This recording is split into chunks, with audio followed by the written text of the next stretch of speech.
2025-24 অর্থ বছরে বাংলাদেশের মানুষের মাথাপিছু আয় হলো $2,820। আমাদের বাংলাদেশি মুদ্রায় 3,40,000 টাকা প্রতি মাসে বাংলাদেশের মানুষের গড় আয়। আমি এই বিশাল জনসমুদ্রকে জিজ্ঞাসা করতে চাই, আপনারা কয়জন প্রতি মাসে 3,40,000 টাকা আয় করেন? তাহলে কারা আয় করে 3,40,000 করে? সংগ্রামী সাথী ও বন্ধুগণ, ব্যাপারটা হলো এরকম, একজনে খাল পার হতে গিয়েছে, জিজ্ঞাসা করেছে গরিব একজন কৃষককে, খালে কি আমার ঠাই হবে? গরিব বলে যে না, খালে ঠাই হবে না, এই খালের মধ্যখানে 5 হাত পানি। বলে যে তোমার এই হিসাব দিয়ে চলবে না, উন্নত হিসাব লাগবে, অর্থনৈতিক ক্যালকুলেশনের হিসাব লাগবে। কি হিসাব? বলে যে মাঠে এই খালের মধ্যখানে কয় হাত পানি? 5 হাত পানি। ওই পারে কয় হাত পানি? 1 হাত পানি। এই পারে কয় হাত পানি? 1 হাত পানি। এবার তিনটাকে যোগ দাও, 5 যোগ 3 যোগ 5 যোগ 1 যোগ 1 হলো 7। 3 জায়গা থেকে স্যাম্পল নিয়েছো, এবার 7 কে 3 দিয়ে ভাগ দাও, গড় পানি দাঁড়ালো 2.25 হাত। বলে যে অর্থনীতির হিসাব বলে যে খালে গড় পানি আছে 2.25 হাত, সুতরাং 2.25 হাত পানি যেহেতু গড়ে আছে, এই খাল পার হওয়া সম্ভব।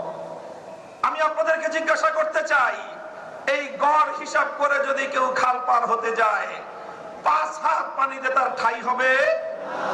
ওই 5 হাত পানিতে গিয়ে সে নিশ্চিত ডুবে মরবে।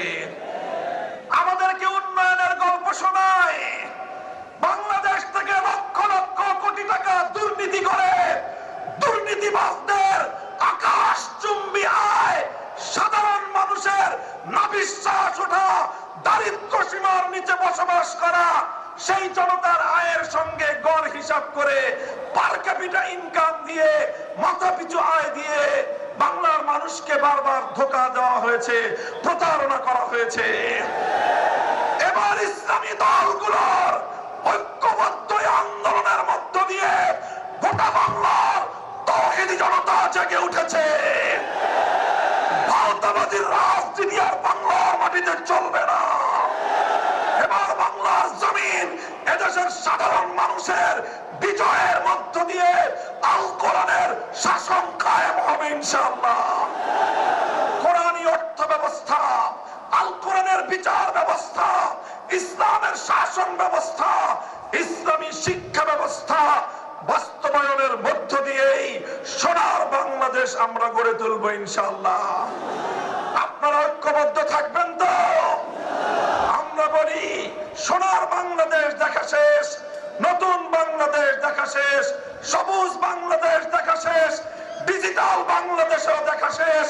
এবারের বাংলাদেশ দেখতে চাই ইসলামের বাংলাদেশ, আল কোরআনের বাংলাদেশ, খেলাফতের বাংলাদেশ।